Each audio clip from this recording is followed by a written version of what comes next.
This conversation that we're going to have today, it's dear to me because there's a lot of entrepreneurs that are losing opportunities because of not understanding the tendering process and also the contract process. And that is actually such a sad thing that's happening. For example, the mining house, they've got their own portal like your Ariba, your Cooper, like your Sibanye, your Sasol, they've got Ariba, your Anglos, and then the government, they've got the e-tender on CSD.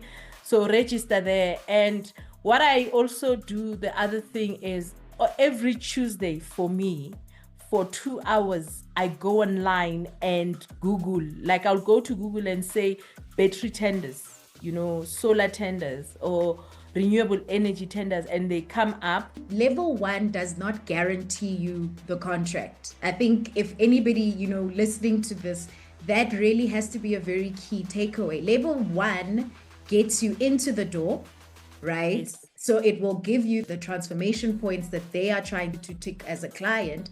But at the Yes. end of the day, it must still make commercial sense. Don't underestimate your potential as a client to them, to the supplier, because most of my suppliers that I've worked with, I'm loving the relation we have because they are growing with me.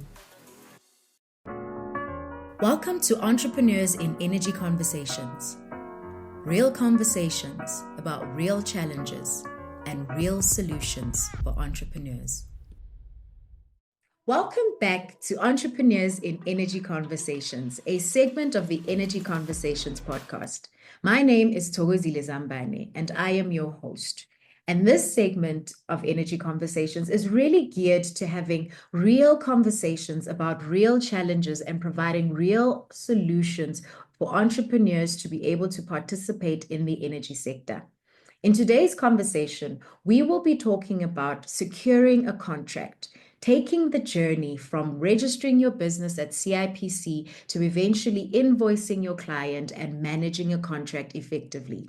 I am thrilled to be joined today by a seasoned procurement, supply chain, and contract management specialist who is now running her own business in the energy sector, who will be sharing her insights from her journey as procurement specialist within large corporate organizations in South Africa and how she's been able to use these insights and these learnings to be able to position and build her business to being a formidable business in the South African energy sector.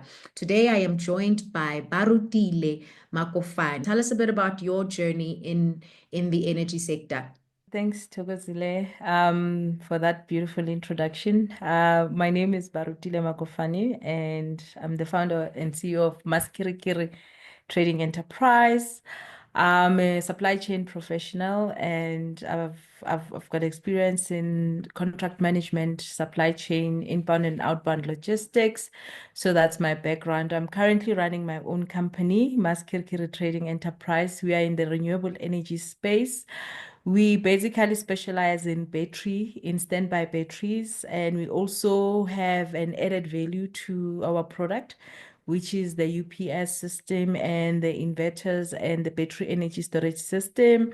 And we are recently into the space of the solar plant and the turbine, because we're busy with those projects in the SADC region. So we basically are a renewable energy company, and Mmasikhirikhiri was actually established in 2017, but it started being active in 2019. And I then came on board fully in 2023 after my untimely retrenchment from corporate. And I decided to say, okay, fine, I'm going to give myself 2 years. Let me see how this business thing is running. And I've been doing that ever since. And now I'm running. I'm running and I'm busy with different projects actually. And this conversation that we're gonna have today, it's dear to me because there's a lot of entrepreneurs that are losing opportunities because of not understanding the tendering process and also the contract process. And that is actually such a sad thing that's happening. But hopefully what we are discussing about, it will resonate to some people as well, and it will make sense as well. But yeah, we here, and thank you for the opportunity.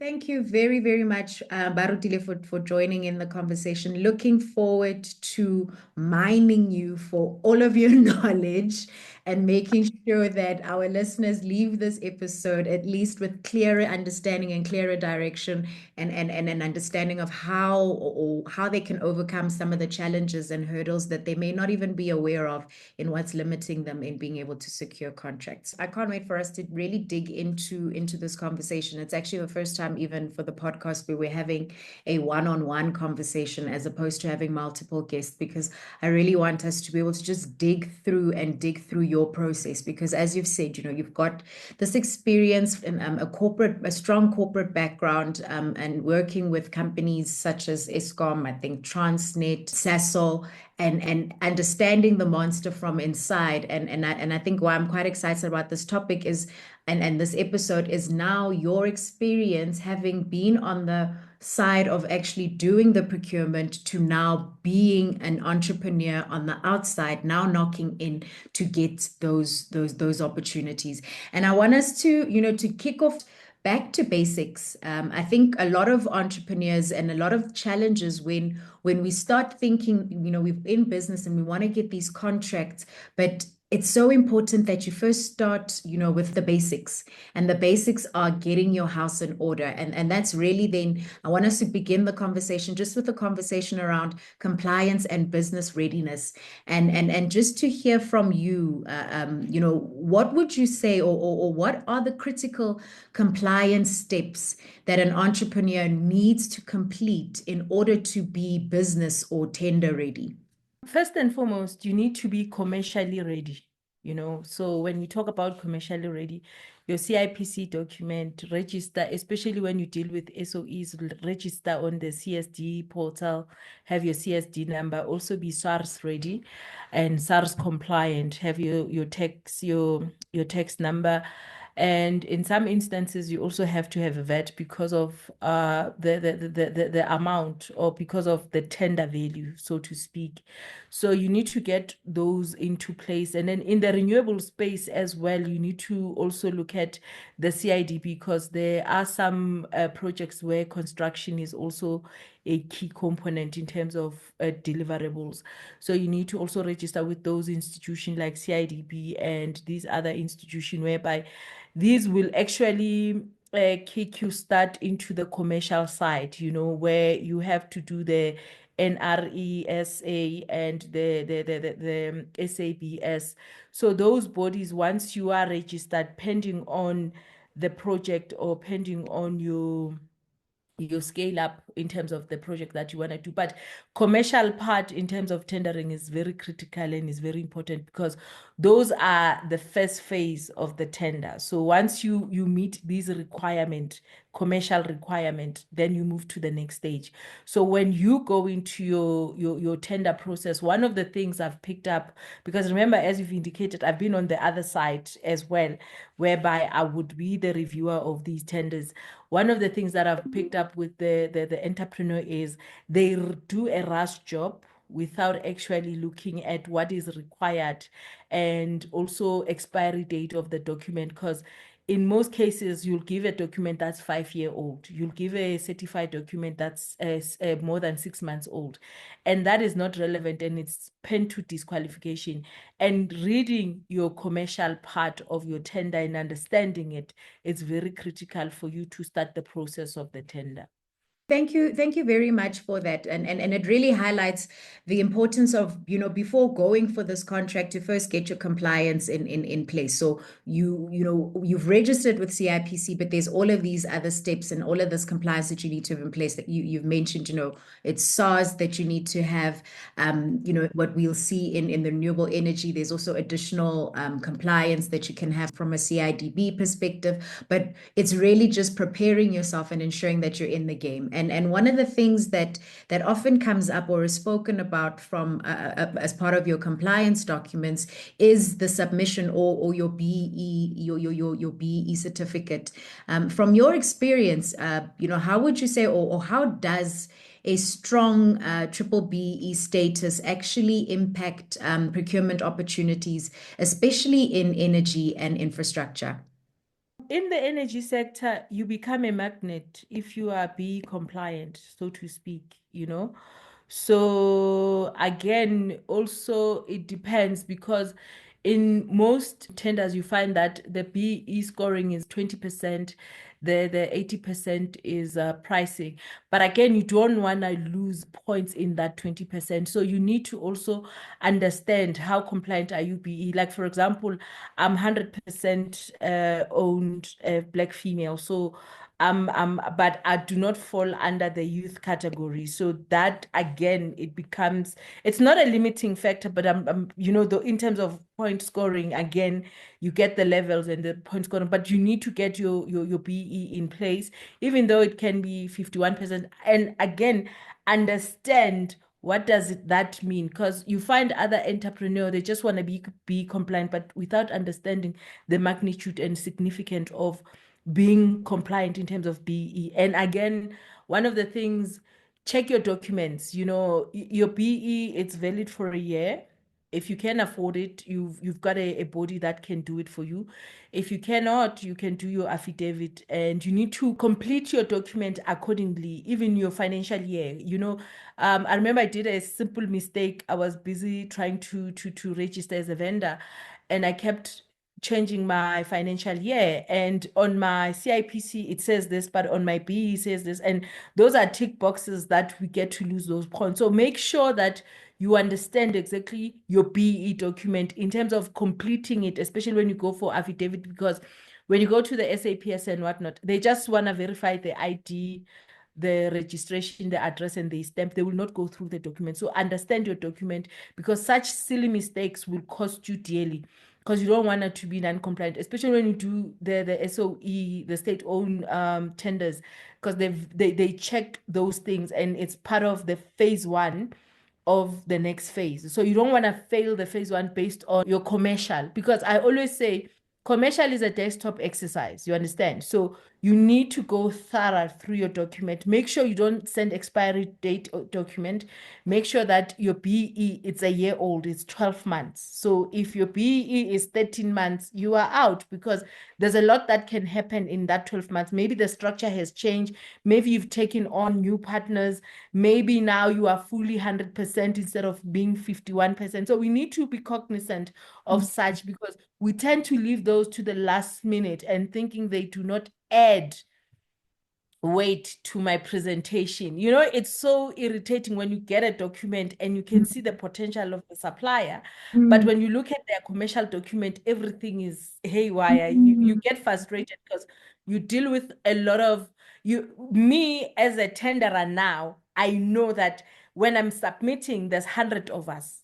And one person is going through that document. So they don't have time to be going through everything. If one doesn't tick the box, they already throw out. So you don't want to limit your chances. Go through your commercial document. If it has to be, have a second eye, you know, have a second eye to look at it, get a second eye to look at it, because sometimes when you deal with the document for the longest time, you never picked up the little mistakes that you do. And that is very critical for you to actually move to the next phase. Thank you for that. And really making a very important point in terms of saying you end up scoring your own goals, you know. So somebody has a great product or they have a great service, they really would be able to fulfill this contract, but they just don't have their house in order. It's as simple as, you know, there's an opportunity, there's a preference for triple BE, but your certificate isn't in place. It's as simple as there's a localization opportunity where the preference in the RFP is saying we want local companies, and you're not able to, at the very least, be able to present a proof of address that actually demonstrates that locality. I think it's so important, and what we've gotten out of this specific part, just looking really at a compliance perspective, is before you can even look to the opportunity, it really is it is about getting your house in order. Thank you for sharing also, you know, from the experience that you've seen, then being on the other side and seeing some of the challenges and why then entrepreneurs are not being successful. And I want us to, you know, just off that point that you've made, just going to the part of the conversation of now, okay, you've got your compliance in order, you're kind of sure that you're going to pass that pre-qualification criteria. Now getting into, the actually navigating tendering and procurement hurdles. I just want to understand from you, what are some of the biggest hurdles that entrepreneurs are actually facing when they are trying to access procurement opportunities with large corporations and organizations like your ESCOMs, your SOE entities that you've mentioned? Especially in the space of the renewable energy. One of the things that I've picked up is I'm a small scale business and I'm competing with big guys that have been here for 90 years, that have been here since the dawn of time, so to speak. So you need to be able for the company to trust as well that you are an existing company and you can deliver. One of the things we need to take ourselves seriously, I'm gonna go back to the compliance side. Once you've registered everything, you need to have a proper bank account, right? You need to have a proper bank account. And let's not run away from this. You need to have a domain, guys. You find that somebody sends you something from a Gmail, and it's contradicting because for me, Gmail, I'm not going to take you seriously. You need to be taken seriously. So have your domain. So be as professional as it can in terms of your company. So have your website. Yes, websites are expensive, but at least get a domain, whereby I look at the email on the commercial document. When you put the contact details, it says barutilem@masi.co.za. Then you go and you Google who's Masi, and then it takes you back to my link of my website, So be in sync with that. And also looking for the procurement opportunities. What I'm doing in most cases is I stock the website and I also register in relevant spaces. For example, the mining house, they've got their own portal like your Ariba, your Cooper, like your Sibanye, your Sasol, they've got Ariba, your Anglos, And then the government, they've got the e-tenders, the e-tender on CSD. So register there. And what I also do, the other thing is every Tuesday for me, for 2 hours, I go online and Google. Like I'll go to Google and say battery tenders, solar tenders or renewable energy tenders, and they come up. Then I go into those websites and check there and look at, they would then direct me to the space. So I will then look at what I can do, what I can't do. Again, do not overcommit yourself because you don't want to find yourself running around like a headless chicken. So you need to be strategic. So I would look at the tenders that I know that these are within my capacity. Yes, I want to grow, but I cannot want to go to $1 trillion project, whereas I'm still struggling to get $1 million project. So be realistic as well about your intentions in terms of looking for opportunities. So that's how I go. And then I'll look at it and say, okay, fine, this is out of my space. Do I need to collaborate with someone or can I do it on my own? Again, don't be scared to go for collaboration. There are, for example, I specialize in batteries, but you find that this is not a battery energy storage system. It's a solar or is a turbine, but a battery is going to be required there. Look at, can I collaborate with Thokozile because she specializes a lot into the turbine? Can I collaborate with so-and-so that they can do my environmental impact assessment? Don't do everything alone. It's like an elephant. You can't eat it the same time. You must eat those small chunks. And together, I believe we can run $1 billion project if you collaborate with people that are within the industry. And another thing that we as entrepreneurs have picked up is that we tend to keep a lot to ourselves, even opportunities. If it doesn't suit me, I won't pass it to the next person that I think this person is still within their scope. And that is a detriment because in that project, for example, like if it's a project to that involves a lot of civil engineering, but it's an energy project, surely at the end, they're going to need a solar panel, they're going to need a battery, they're going to need, do you understand what I'm saying? So you can lead that project. I can pass it to you and say, Thokozile, here's a project. We can collaborate, but you can take the lead in it. There's nothing wrong with that to say, I found this opportunity, but take a lead and then I'll support. So when we start doing that, the opportunities start coming in, and it becomes easier for small enterprise, because remember, I cannot afford to go to do subscription for 15,000 or for 10,000 a year. I can't afford that subscription, because most of these tenders that you get that are very good, it's certain website where you need to subscribe and pay a subscription fee. I'm still young, I'm in terms of business wise, and my company cannot afford that at the moment. But let's share the leads as well, because that's how we're gonna grow. Thank you for that, and really highlighting some very key challenges or hurdles that entrepreneurs need to be mindful of and need to be looking to overcome. And I think a very key one you've highlighted is this professionalism. I think we've got to speak about what is the impression somebody has when they see at gmail.com. I think what you're saying, for some people, a domain may not seem so important, but it really demonstrates that I am owning this brand. This is my brand. I will be here tomorrow and the next day and the next day. I'm not just chasing an RFP because I saw there was an opportunity. So I think very important that you've highlighted. And also starting small. I think we all want that 1 billion contract. Who doesn't? I want it. Who doesn't want to start at 1 billion?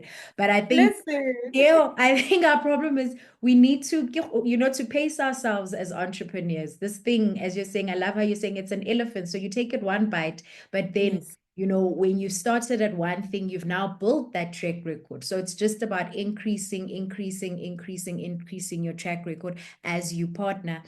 But I think also more than anything, it's learning to share and learning to collaborate. I think sometimes as entrepreneurs, we have such a lack mentality in that if I can't do it, I'm not gonna share it with anybody else, as if there aren't enough opportunities for everybody. But the more we can collaborate, the more you can collectively grow together.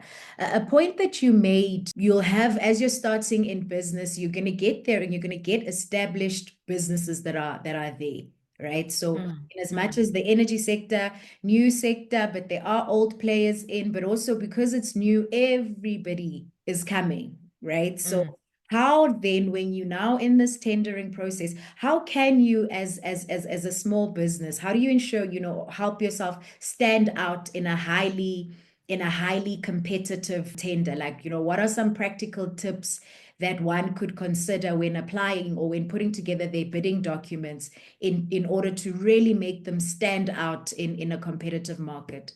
You need to know your market, and you need to have a niche into your market. And why I'm saying it is that, remember, at the end of the day, the tender is out and the next person in procurement want to save costs. So again, understand your pricing model. It just gets to me where an entrepreneur doesn't understand their pricing model, because that's where we shoot ourselves in the foot. Do you understand? And two, there's in this procurement space, there's a lot of third party that is involved. So that third party that is involved, there is the cost, because the third party, the middleman has their own costs. And now you need to add your cost. And now you're competing with this big corporation that is going direct. Do you understand? So your cost is, you can be BBBEE compliant, you can get that 20%. And now we're looking at the 80% in terms of your scoring. So now my challenge, and what the entrepreneur need to understand, you need to understand your pricing, and you need to know what goes into your pricing. Because at the end of the day, it's three things. Are you commercially compliant? Yes. 2, what's your price? Are you competitive? And 3, can you meet the technicality? These are 3 things. So the second one, as an entrepreneur, you need now to understand your pricing. What goes into my pricing? What's my standard cost? And in the new renewable energy sector, 90% of the stuff is imported. 90% of the stuff is imported. So you need to understand what exactly is it that I need to do differently? Because now you're competing with this guy who can afford to bring a full container, meaning they've spoken to the manufacturer, not the supplier. The supplier in China is got a manufacturer. So you have a middleman. You talking to this middleman, which is taking from the supplier. But this big guy that you're competing with, that has the capital capacity, is going directly to manufacturer and is bringing in a container. That manufacturer is going to dedicate the line, that production line to this. That also impacts on your lead time and your turnaround time. You understand? So you must understand your supply chain, and you must also understand your procurement processes. How do I identify and acquire suppliers? One. And two, are my suppliers compliant in terms of the standards? Do they meet the SAPS standard in South Africa, or do they meet the European standard, which in the renewable energy is mostly in the European standard, because most of our manufacturing are coming outside South Africa because we are importing. So do they meet that? And what quality is it? Yes, they can be cheaper, but the quality, you understand? Get to know your manufacturers. And one of the things that I always encourage people in the renewable space, go to the exhibitions. Go, because right now I don't have money to fly to China to meet all these suppliers that I get to see. But if you go to these exhibitions, you get to see and meet the suppliers. You meet the manufacturer or you meet the distributor. So you need to understand also in terms of that am I buying from a distributor or am I buying from a manufacturer? That's going to determine your pricing. Now I come here, I'm going to compete with the big guy, and I need to also compete in terms of pricing. And again, look at your cost, because me as a small company, my overhead costs are very small. You understand? And the big corporates, they've got a huge overhead cost again. So that's your advantage as well. So remember now, it's a balance. You need to look at the pros and cons. Yes, I'm small. I've got 5 people that I'm working with. These guys for this project, they're going to have 20 people. So their labor cost is going up as well. You understand? But mine is still here. And I'm buying directly from the manufacturer, or I'm buying directly from the distributor in China, not the distributor in South Africa. The one in South Africa, like, I'm going to give you an example. There was a time I was looking for a forklift battery. I called for suppliers in South Africa, right? Funny story. One supplier say the batch, the crate is 127,000. One, because I was looking for 10. The next supplier said, no, it's 115,000. The third supplier said to me, it's 167,000, right? 3 suppliers giving me 3 products. I went straight to China. Ask me how much was it? You'll fall off your chair. Oh my. 72,000. Ah, And that's CIF to Devonport. sure. That's to Devonport, not in China, to Devonport. They will manufacture for me. They'll put it in the container. They'll bring me all my 10 sets to Devonport. From Devonport, I'll have to now maneuver to get a truck to come and to get an agent to clear it for me. And another thing, guys, when you deal with imports, you need to understand your SARS.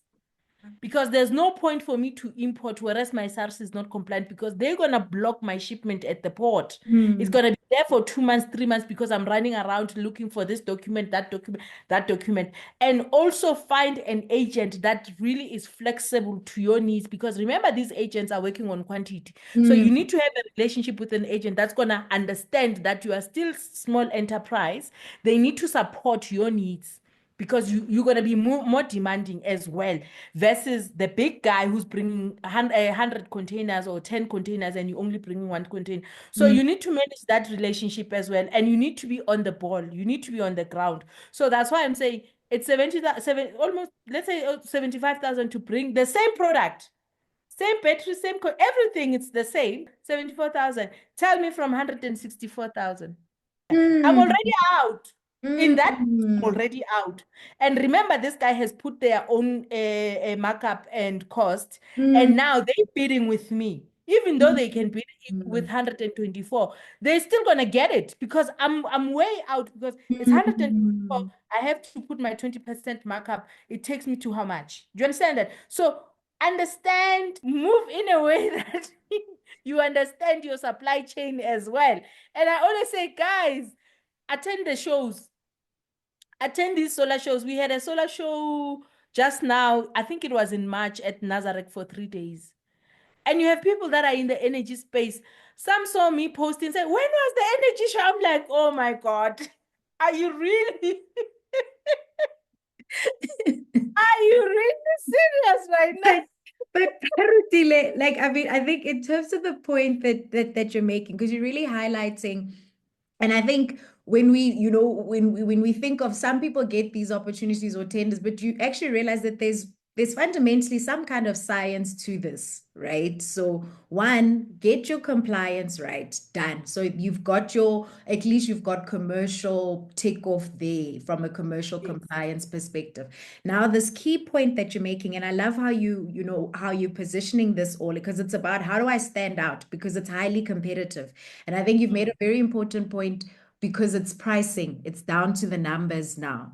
And at the end of the day, and I think that's something we do need to remember in as entrepreneurs, is that your BEE certificate doesn't equal business. Being a No, woman doesn't equal business. no, What equals business is something that you have been able to deliver at a value that makes sense to the customer and is a better value than anybody else on the market is able to provide a customer. Because the reality is, if the customer has a budget of 500,000, you are now trying to deliver something for 600,000. Being Black isn't going to make that business case work. So I think no, what you're highlighting is such a critical point from a pricing thing and from a pricing perspective. And it also speaks to when you are in the middle of completing a tender, whether it's a private sector one or a public sector one, it is about shopping around for different quotes, getting different pricing to see that you are actually getting your pricing.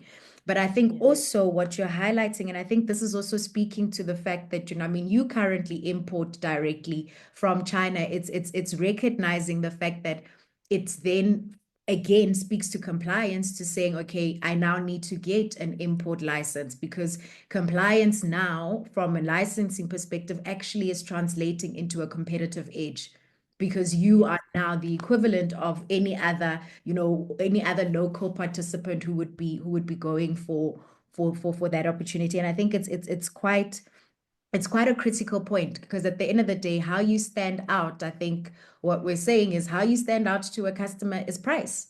The work you need to do is the work around making sure you are giving the best price that the customer is looking for, and also a price that's not going to make you feel like it's expensive to do this. Because no. we've seen where people pricing, hey, I just want to get and I want to undercut, but now you've done the contract and it's costing you money to. Deliver. That's why I'm saying, remember the client has given you a scope. So you're not bringing anything new. Mm, You're not bringing anything different. The customer already scoped the work. mm, Unlike, say, request for information, that's when you go in, you scope the client, and you suggest a certain product. But now the customer is going on RFQ. They're looking for competitive price. Who can give us this product at a competitive price? So you're mm, not giving anything new. There's nothing special mm, about your product besides that you meet the specification. That's why I said there's three things that are important here. Technicality. mm, Technicality comes from the specification. So you meet the specification, you meet the commercial requirement, but are you cheap? I don't like to say are you cheaper, but mm, are you competitive? Are mm, you within the mm, budget that we're looking at? And if the next person, if our budget was, the other thing you need to understand with the client, if now you are top three, and in that top three, our budget as a company, it was 550, but the preference, because now BE, everything is gone.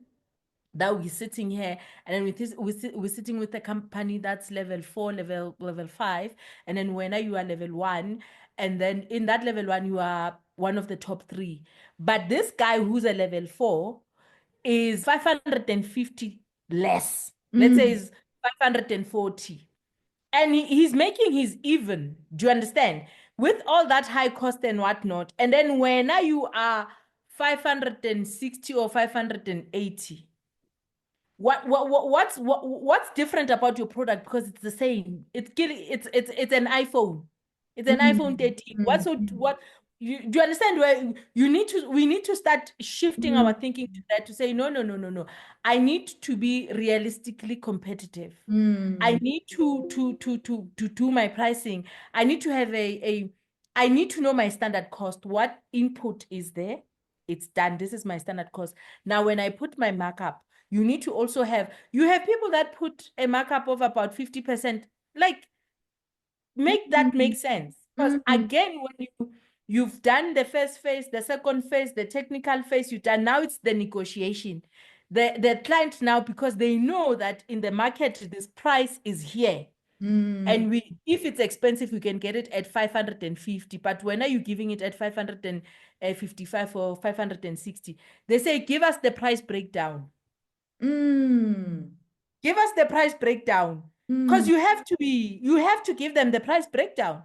Then you go through your price breakdown, you get the the ROE, the rate of exchange, and you've done the forward cover, you've done this, but still justify the extra 10 or the extra 100 grand. You can't justify it because you can't pull it anywhere. You've done your breakdown, you give them the breakdown, they can see, this one.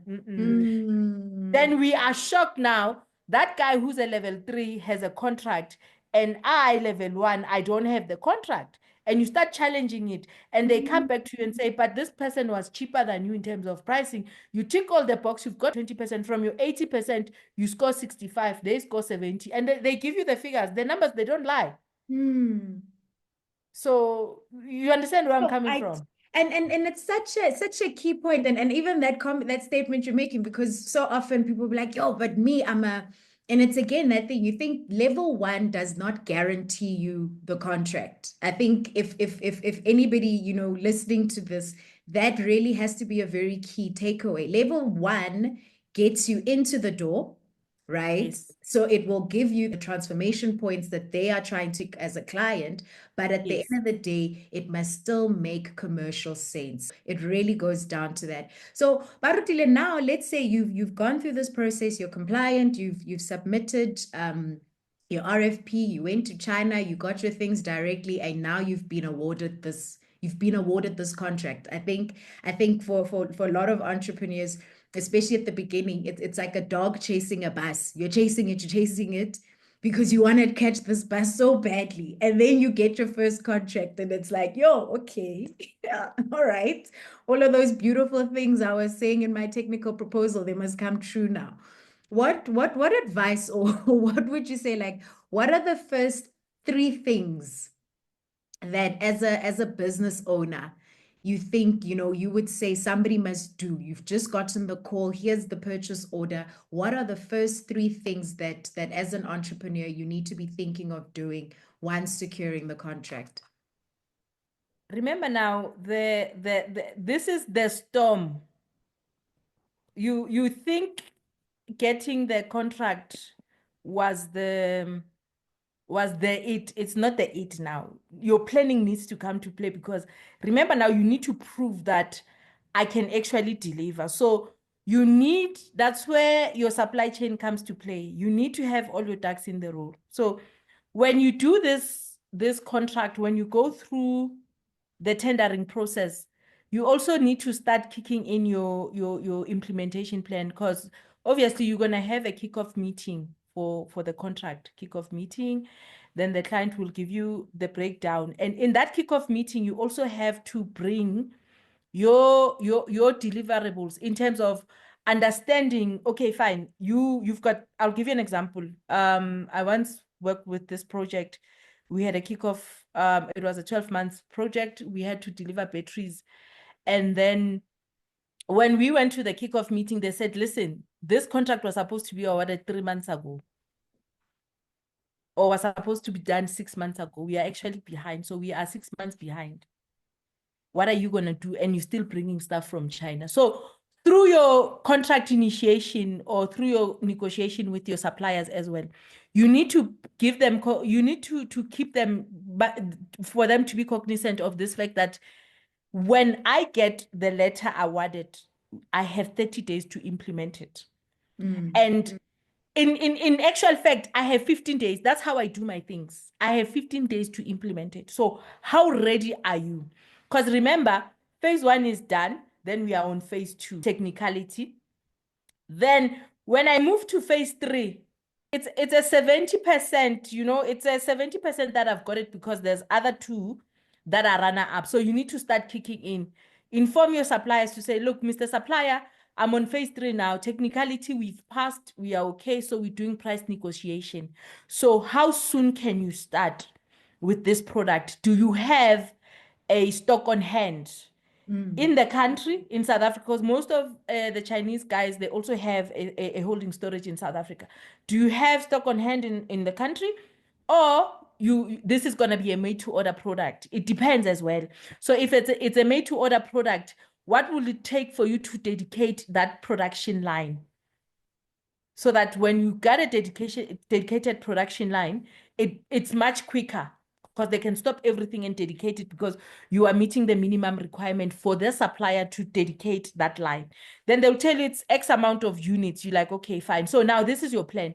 When you go to your kickoff meeting with your customer now to finalize, remember now you've got the contract, you've got it, it's signed.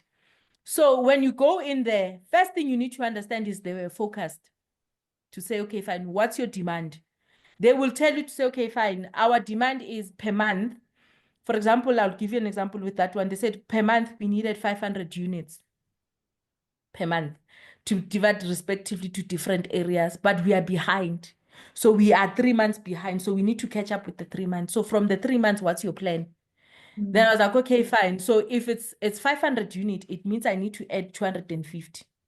I cannot give you 1,000 because it's still kicking in. Then if I give you 1,000, it's a benefit. We agree. I will meet my minimum requirement to deliver monthly, which is 500 units. I will give you an extra 250 to cover the 3 months that you are behind in terms of your backlog.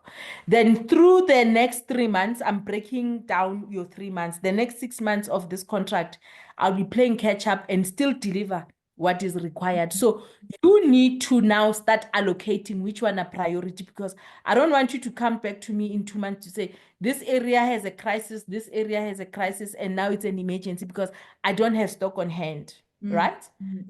Then we agree on that forecast, and then we agree on which areas are critical. And again, as a service provider, you also need to have these questions, say, which areas are critical for you? In your chain, in your supply chain right now, which areas is critical for you? Is it Mpumalanga?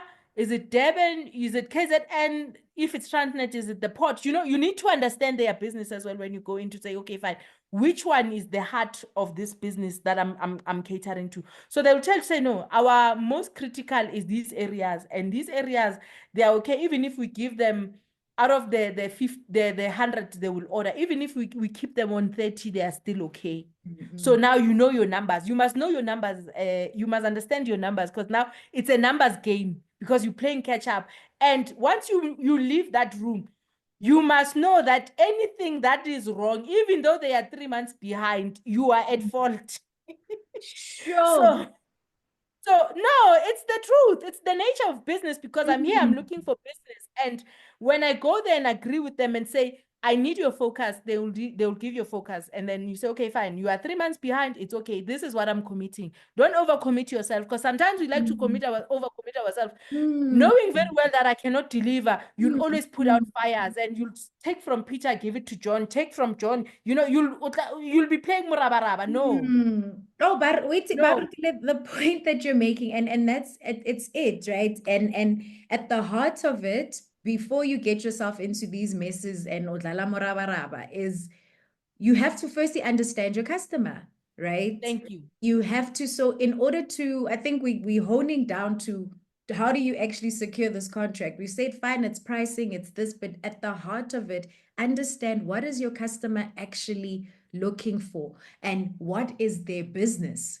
Because whatever service or product that you are supplying forms part of a bigger a bigger supply chain in that customer's organization. So I think it highlighting a very critical point, because you can do all of the amazing things. You can have gone to China, you can have brought the BEE certificate, you can have done all these amazing things, but if you don't understand the person that is on the other side of you and what their pain points are, I think it's even, I think your supply chain experience probably puts you in, and that's probably what's making you a great entrepreneur, is because you understand what you were dealing with and what you were solving for on the other side. And therefore, the way you are going into it and how you're approaching business is very preemptive. So your customer doesn't even have to come and say, oh, we're going to have this problem. You are able to intimate and say, no, I suspect these are the things that you are potentially looking for. Are these your concerns?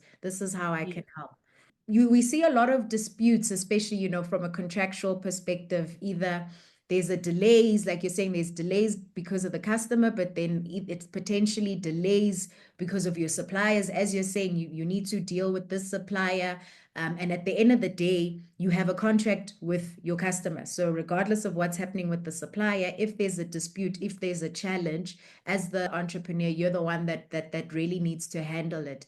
Has there been a time in your time as maybe on the side of an entrepreneur, or maybe on the other side when you were still in corporate, where you've now had to navigate a contractual dispute for work done? There has been both sides. There has been both sides. And one of the criteria, the critical thing that I've picked up in both incidences was that you must read your contract. Remember, we've done all the 3 steps. We've done the commercial, we've done the technical, and then we've done the price negotiation. Now is the contract, the crunch time for the contract before we even go to the implementation meeting. So read your contract. They will send you a contract. Go through your contract, guys.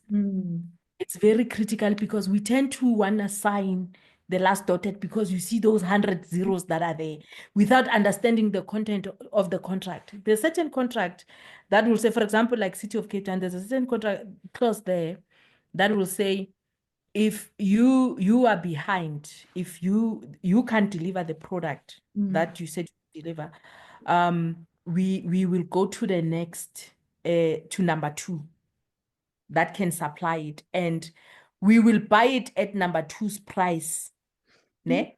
And then when you'll pay the shortfall. So if now I've charged them for 10 rand and number 2 is charging them for 15 rand, because now I'm running late and I didn't inform them, I didn't advise them what's the delay, what's happening. Then on that day, I don't show up and I start coming with excuses. They go straight to number 2 and say, number 2, do you have the product? Number 2 says, yes, I've got the product. Then they will buy it at 15 rand. They will buy it at 10 rand. When you'll pay the 5 rand. Those are things. That's why I'm saying read your contract, understand your contract, because in there's clause for force majeure. Force majeure is anything that will happen in terms of natural disasters. And I remember there was one time where we had to have the force majeure because remember that channel in Europe where the ship blocked the channel, something Yes. it impacted the entire global supply chain. It impacted not only South Africa, the entire global supply chain, it was impacted. And immediately when I got that notification, ding, ding, ding, ding, I've got this item for this customer. I need to inform them. I took that information from my forwarding agent. I forwarded to the customer, said, Mr. Customer, I've got this product that are due to South Africa in the next 2 weeks or 3 weeks or 4 weeks. But due to this thing, we don't know when will they be in South Africa. Right? Then I sent it to them. And then I started monitoring it. And let me tell you something. The customer didn't pay attention. They only paid attention when it was the due date to deliver the product. Now they come in gun blazing. Where's my product? I'm going to do a non-conformance. This. I said, no, Mr. Customer, I informed you. And I pull out the receipt and I said this. So that's why I'm saying it's so critical to understand your contract before you go in. And then in that contract, if there's a clause that you do not understand, question it, guys. Question it. You are at the final stage. Don't sign because, hey, they will take it away. No. Question it. Sometimes if it doesn't make business sense, it doesn't make business sense, because why must you pay the customer to do their own business? Remember, the people in supply chain are there to save costs as well. Do you Mm. understand? So they saving costs at all levels. So understand your contract, go through your contract, read your contract, understand the terms and conditions, be precise about understanding the terms and conditions. And if there's a clause that does not form part of your scope, tell them to take it out. Don't scratch it out and sign. No, send it back and say, listen, guys, clause number 123.14, whatever, it doesn't comply to the scope. Because you go back to your scope from the tender. That's why I'm saying these two, they play with each other. So you go back to your scope and tender say, but on the tender, the scope, this is the scope, and this is what we agree on. But now I see on the clause you added something that has to do with construction, and I'm not construction, I'm only supplying batteries, or I'm only bringing solutions, right? So this should not be in my contract. Please strike it out. And they will strike it out because they know for a fact that this is not supposed to be there. Then if they do not strike it out, they will tell you, say, okay, fine. They will just put in their format to say non-compliant or doesn't apply, do not apply. Then you've got your document, you can go through it. But that's from your contract. And then once you understood, you've signed, everything is running. For you now, it comes your operational efficiency. How efficient are you operationally? How do you move it? So you find that it's Barutile, it's a small scale. Now I need to bring people in. So when you were doing that, you also need to be cognizant of that to say, okay, fine. When I get this, I need to hire people for this contract, for this contract to work. And remember, most of the SOEs, they'll give you a 3-year, minimum is 3-year contract, and then maximum is 5-year contract. And if you perform, because remember, you've got your KPIs, if you perform, sometimes they don't even go on RFQ. They will re-invite you and you negotiate, and because of the service that you've provided. So you need to also make a mark as well. Even if they go on RFQ, you still bid, you still go in. You become the preferred supplier because they've seen how you do things. You need to start when you get to that position of having a contract, you must be as professional as ever. And don't go back to that mentality, say, I'm still small and this. No, no, no, no, no, no. You are as big as your competitor. This now needs to register in your mind to say, I'm big as my competitor and I'm going to run this accordingly. Because another thing we like spaza shop, woman. You have 3 people that are doing the same thing and the information is missing. And these guys want to come and audit you. You can't find this, you can't find it because the receptionist was doing it. No, no, no, no, no, no, no, no. Each and every contract, if it's a 5-year contract, when you do your costing, you need to be cognizant that, do I have the capacity to handle it? No, I do not have. So meaning I'm going to bring people into this contract. So when you do your costing, you must take that into mind as well to say, okay, I'm going to have a new team to run this because this is a detailed contract, especially my SOEs. As much as they are disorganized, they are quick to do non-conformance, guys. Your ESCOMs, your Transnet, they are so quick to do non-conformance and they are so quick to rip it out if you do not comply. Especially when you are a small guy like us, because you can't take them legally, it becomes an expensive exercise to go the legal route. So you just, okay, you give, and that shouldn't be happening. So you also need to start to say, okay, I'm in the major league now. I'm in the major league. I'm running with the bulls. I'm swimming with the sharks. So have the team, especially your 5-year contract. It's an easy 5-year contract, but it's detailed because this is your baby and it's your first. And you're going to have a lot of teething problems. Those teething problems must be internal. They must not even be external. You understand? You'll have internal teething problem and have your systems and processes as well. How do I run this contract? Have your KPI with your people. Appoint competent people. Stop taking brothers. Stop taking cousins. Stop taking. No, we're losing like that because your brother will not show up on Monday because just got paid on Friday. They will not show up on Monday. And there's no delivery that's taking place. And then they will be calling you while you're sitting in a meeting, securing a contract with another client, referring to say, hey, I just got a contract with Transnet 123. Why are you messing up Transnet? No. And your brother won't show up on Monday, but he'll show up on Tuesday saying, yo, ASCII sisters. Yo, sisters. Hey, it was. And you can't fire them because when you fire, your mother is calling you or your auntie is calling you. The family is calling you. You are the worst person in family. Hey, guys. Yeah, Barutile. And I think what you've highlighted, there's so much that you've even shared, but you've highlighted, I mean, firstly, how to navigate a contractual dispute is to not get to the dispute.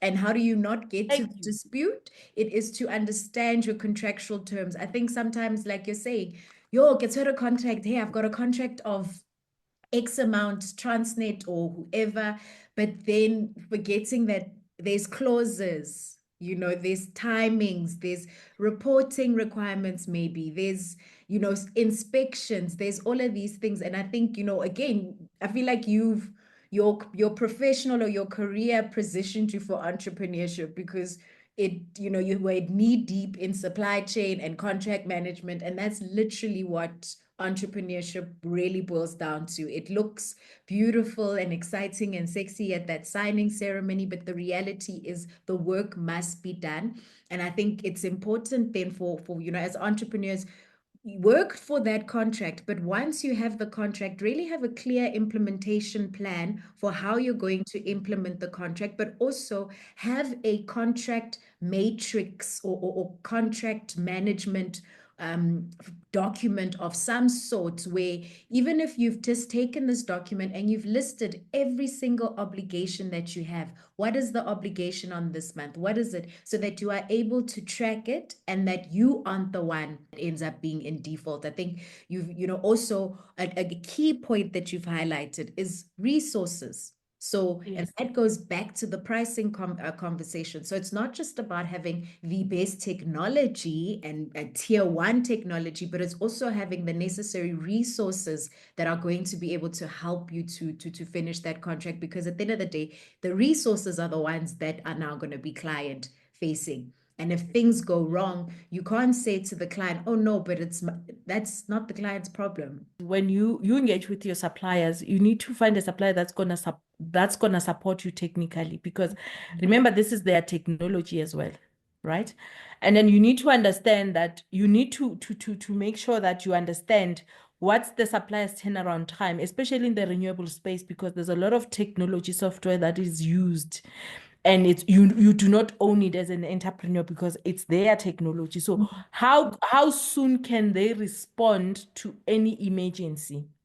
And what are the possibility of them supporting you through this contract? One of the things I love about the Chinese suppliers or manufacturers is because they want their footprint in Africa. When you come to them and say, I've got the contract, I need the technical know-how, some will go as far and say, listen, while we're implementing this project, we're going to have our technician based in South Africa for the next 6 months. That will actually train your people. And again, you go back to your ESG in terms of community implementation, empowerment, job creation, So they come in, they train.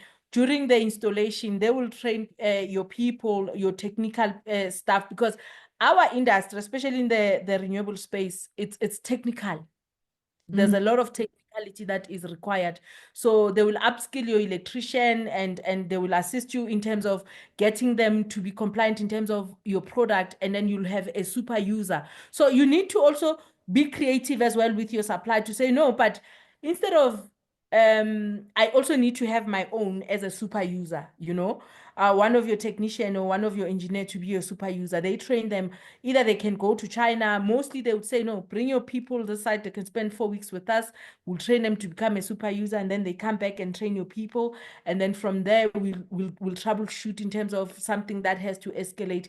And again, that troubleshooting, how long does it take? So you have to have all those in place so that you don't set yourself up for a failure.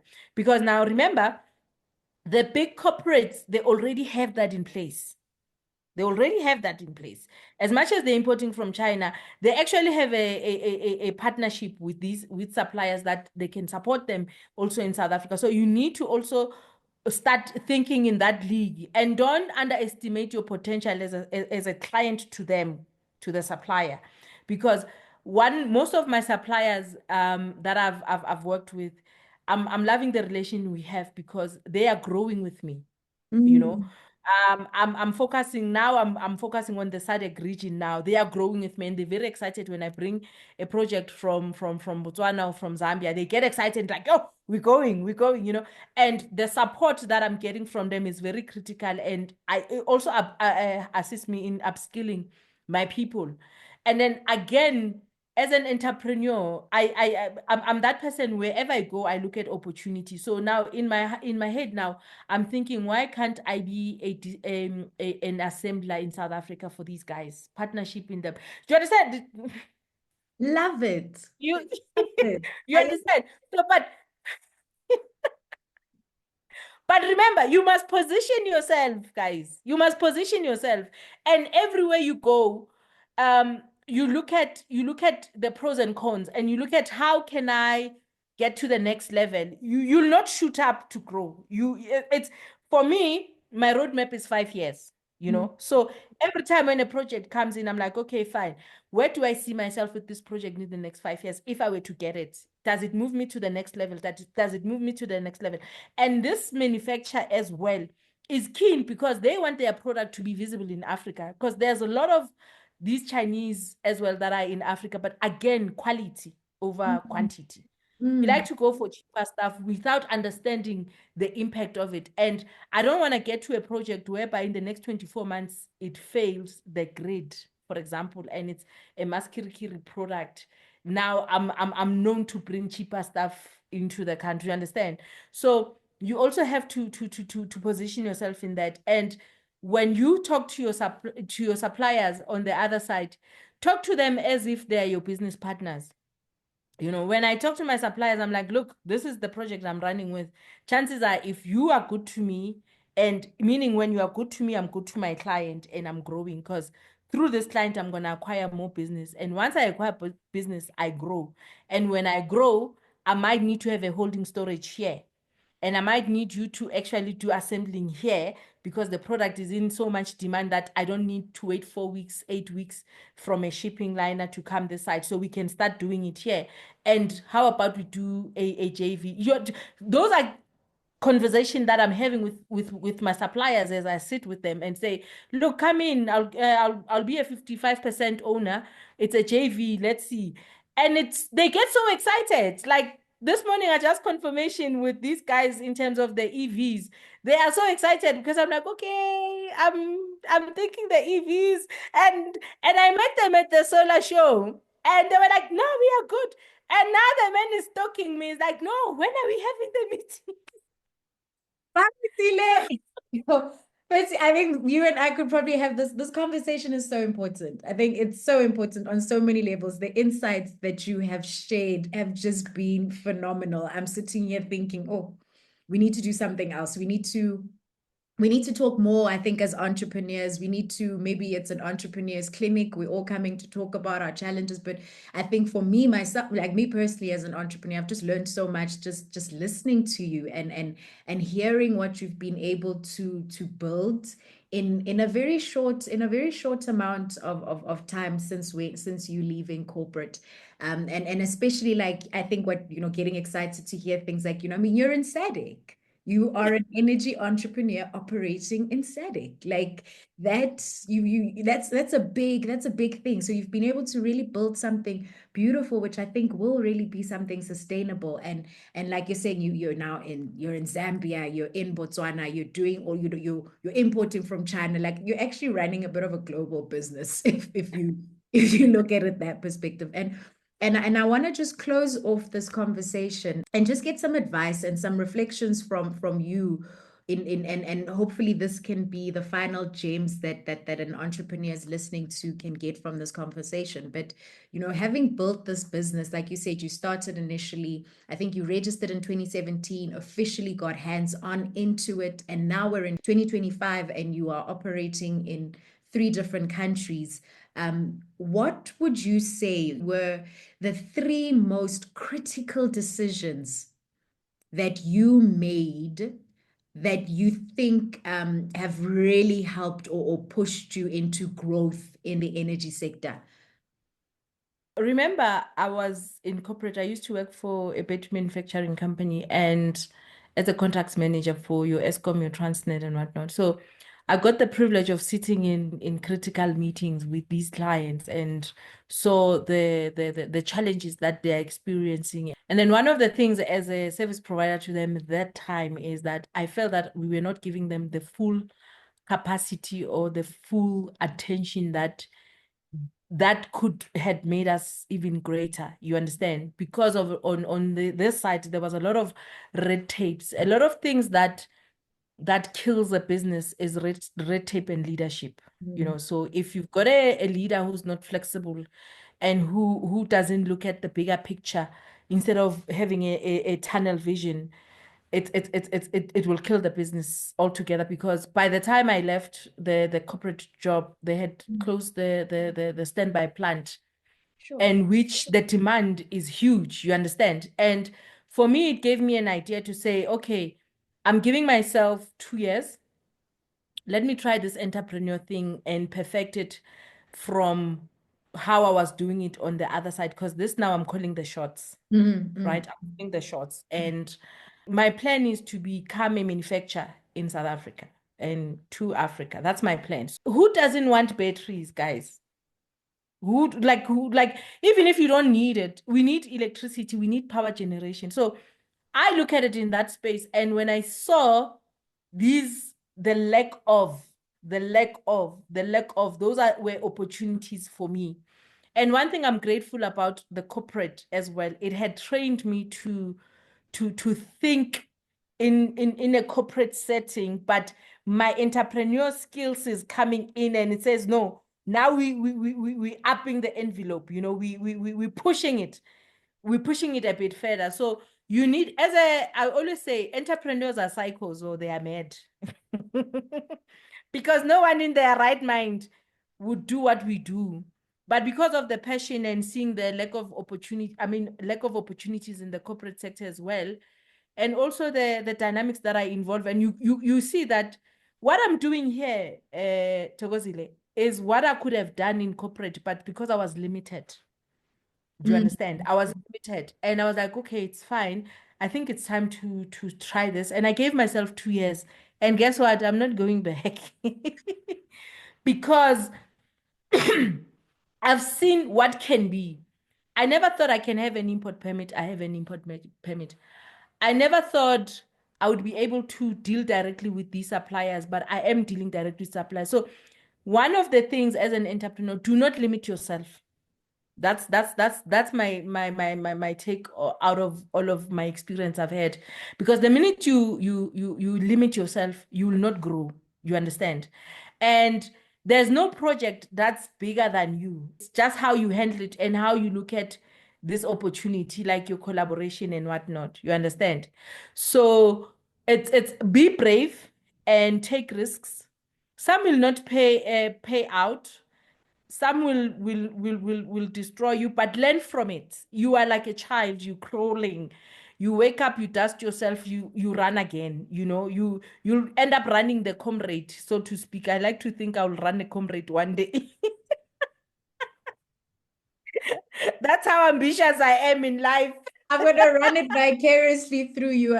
Miss me, miss me, miss me. I won't be there. No, We'll but cheer you. We'll cheer you on the sidelines. you just have to have that mentality to say no. Because one of the things, I go to this site brief, you walk in, you are the only Black women. And you're like, oh, are we still here in 2025? And that should not deter you. And bring your point across, because you know what you're talking about. You understand? So do not doubt yourself and do not limit yourself. That's one of the key critical things that you must never do to yourself as an entrepreneur. And when it gets tougher, you must know it's going to get tougher. Oh. When it gets tough, you'll know it's going to get tougher, but stay within. Because I always say to myself, if I'm still standing now, it means I've been through all of it and I'm still standing. So what more can destroy me? I need to look forward to it. So just have that, just have that tenacity to say, no, it can happen, because we like to say, no, but I can't compete with these guys are big. No, no, no. They started like you. So you need to shift your thinking. You need to shift your thinking to say, don't limit yourself, basically. Yes. Sure. Thank you. Thank you so much. And really some excellent and great advice that you've given us. And really it's the critical decision is to choose to do it, no matter how scary, impossible, or difficult it is. I think it's the decision to make the difficult decision, to take that difficult step. And I think it's really also the decision to not let yourself be limited by the fear at the end of the day. And I think it's also about, doing the hard things, like you're saying, I think one of the critical decisions you've also made that I think is speaking to your growth is getting the import permit, is looking at this vertical integration with your suppliers and your supply chain in building your business. I think it really just speaks a holistic view of the sector, a holistic view of what business really entails, and really recognizing that we've got to just start. Whatever it is that is scaring you, it is really about starting. And Barutile, thank you so much. Thank you. This was really such an insightful discussion. I have notes for days in terms of the gems, just the gems that you've been able to share just from your journey. And I think what and just to touch on what you're saying and what you've shared now is that the journey to starting and running a business is both so demanding but equally rewarding. And your experience in building this business and what you're hearing from you really it's just confirming all of this, and the fact that, as demanding as it is really going to be rewarding. And I just want to extend a huge thank you to you for sharing not just of your experience, but really sharing real insights, real challenges about what it actually takes to be able to secure and actually execute on a contract. And thank you very much for sharing so generously. And to our listeners, I really hope that today's discussion has given you not only food for thought, but also practical steps in terms of how are you then going to move forward and secure your contract and effectively execute under it. And until next time, keep pushing forward, keep innovating, and remember that your journey in energy entrepreneurship is yours to shape. Until next time. Thank you for joining us on this installment of Entrepreneurs in Energy Conversations. Until next time, keep building and keep innovating.